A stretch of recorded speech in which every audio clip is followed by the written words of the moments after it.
दिल्ली का निर्भया कांड आपको याद होगा। वही निर्भया कांड जिसमें चलती बस में एक युवती के साथ दरिंदगी की वारदात को अंजाम दिया गया था। कुछ ऐसा कि छत्तीसगढ़ के अंबिकापुर में सामने आया है। यहां चलती बस में नहीं, लेकिन एक महिला के साथ कुछ ऐसी ही दरिंदगी की गई है। उस हैवान ने हैवानियत की सारी हदों को पार कर दिया। न सिर्फ उस महिला का रेप किया, बल्कि उसके प्राइवेट पार्ट के साथ भी छेड़छाड़ की है। दरिंदगी ऐसी कि देखने सुनने वालों की रूह कांप उठी। आखिर इतनी गंभीर घटना को अंजाम देने के बाद, इतनी वहशी दरिंदे की तरह उस महिला की हत्या करने के बाद, आखिर वो आरोपी पुलिस गिरफ्त में क्यों नहीं आया? अब तक पुलिस उसको गिरफ्तार क्यों नहीं कर पाई? आखिर कहां है? इस रिपोर्ट में देख लीजिए। अंबिकापुर में निर्भया कांड से भी ज्यादा क्रूरता। पोस्टमार्टम रिपोर्ट में दरिंदगी के खौफनाक राज। कहां गया वो नरपिशाच, खूंखार हत्यारा? आखिर कब शिकंजे में आएगा बेरहम शैतान? तारीख 3 अप्रैल, जगह अंबिकापुर छत्तीसगढ़, वारदात मर्डर।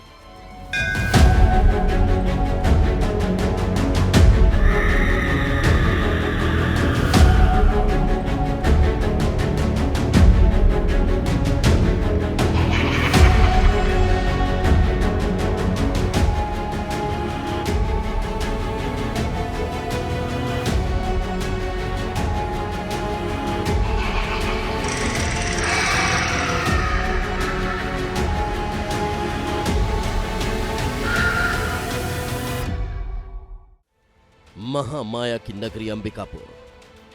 सुबह होते ही मंदिर से घंटियों की आवाज आने लगी थी। रिंग रोड के आसपास रहने वाले लोग मंदिर पहुंचने लगे थे। लोग दर्शन कर लौट रहे थे। इसी दौरान रास्ते में कुछ ऐसा दिखाई देता है कि उनके होश उड़ जाते हैं। पैरों तले जमीन खिसक जाती है। सड़क के किनारे एक मटन शॉप के अंदर अधेड़ महिला की लाश पड़ी हुई थी। चारों तरफ खून ही खून बिखरा हुआ था।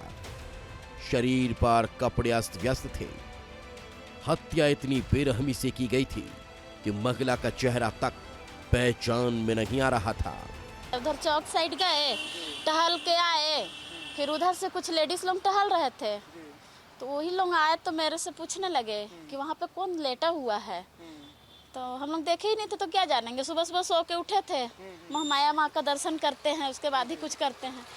तो मैं बोली कि कौन लेटेगा वहाँ पे, चलिए देखा जाए। फिर सामने आधा रोड के पास जाके देखे दूर से ही, तो चेहरा में ब्लड व्लड लगा हुआ था। फिर थोड़ा नजदीक जाके देखे तो पूरा कपड़ा उनका उतरा हुआ था। दरिंदगी डरा रही थी। पुलिस जांच में जुट चुकी थी और जब पोस्टमार्टम रिपोर्ट आई तो पीएम करने वाले डॉक्टर की भी रूह कांप उठी, क्योंकि ऐसा सच सामने आ रहा था।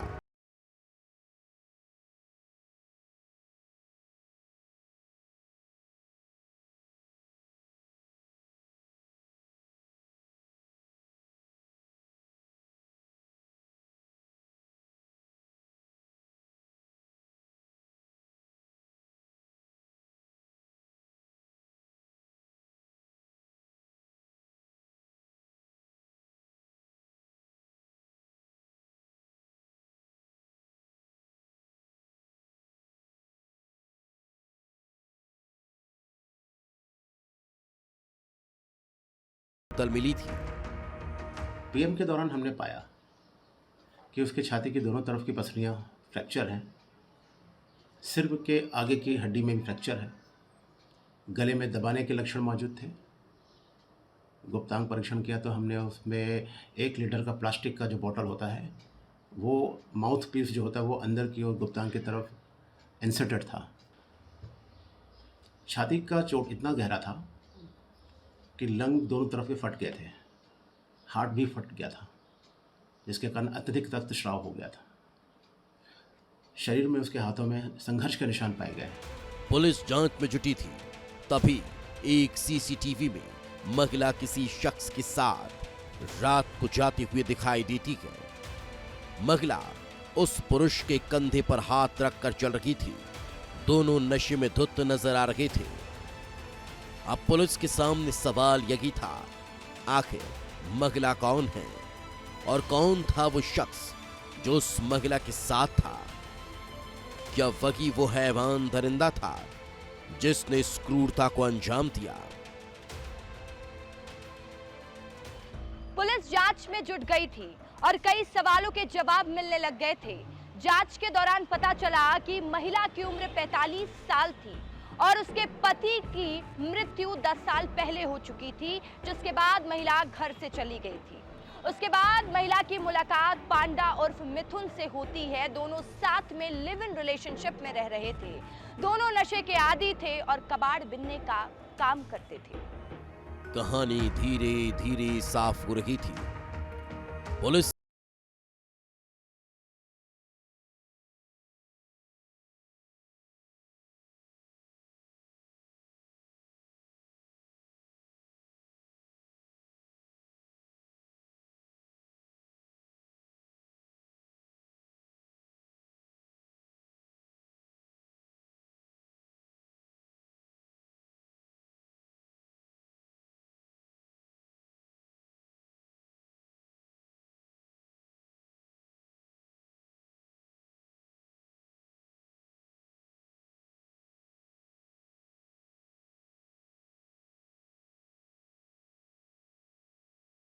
अंबिकापुर शहर में निर्भया कांड जैसी वारदात होने के बाद अब आरोपी की तलाश की जा रही है और आरोपी को आखिरी बार सीसीटीवी फुटेज के आधार पर देखा कहा गया अंबिकापुर के रेलवे स्टेशन में। देखिए, अंबिकापुर का जो रेलवे स्टेशन है, ये जो आप प्लेटफार्म देख रहे हैं, इसी प्लेटफार्म पर वो सीसीटीवी कैमरे में कैद हुआ था, चलता हुआ दिखाई दे रहा था और एक ट्रेन में चढ़ा भी, लेकिन उसके बाद उतर गया था।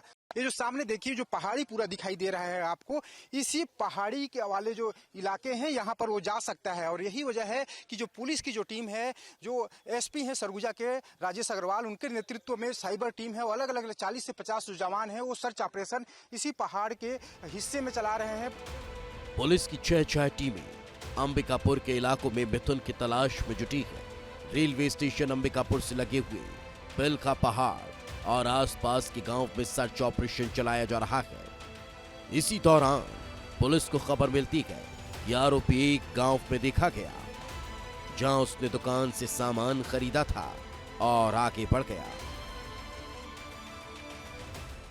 जब से घटना हुई उस दिन से हमारी पूरी टीम लगी हुई है और जब से वो संदेही आइडेंटिफाई हुआ है, तो उसका एक्चुअल में बड़ा दिक्कत यह है कि उसका कोई मोबाइल भी नहीं रखता, कोई आइडेंटिफिकेशन भी नहीं है, कोई उसका निश्चित घर भी नहीं है, कोई रिश्तेदार भी नहीं है। तो इस प्रकार से बड़ा उसके लिए एक मुश्किल था। तो जो सीसीटीवी फुटेज है, उसके आधार पर लगातार हमारी टीम उसको खोजने का प्रयास कर रही है।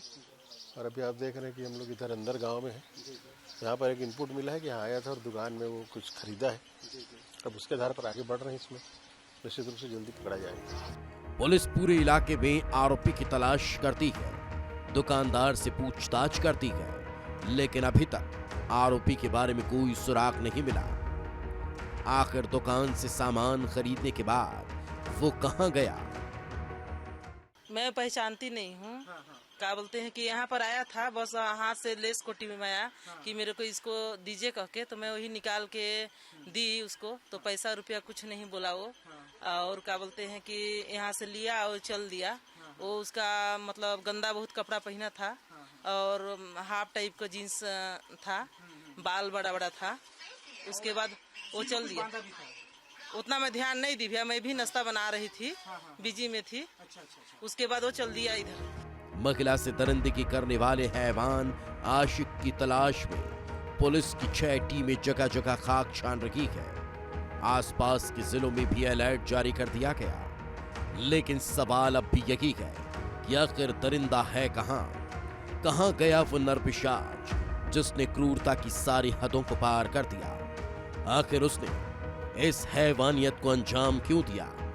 जब महिला उसके साथ लिव इन में थी, तो फिर ऐसा क्या हुआ कि निर्भया कांड से भी ज्यादा बर्बरता महिला के साथ की गई? क्या दोनों के बीच उस रात कोई भयानक झगड़ा हुआ था, या फिर नशे ने मिथुन को नरपिशाच बना दिया।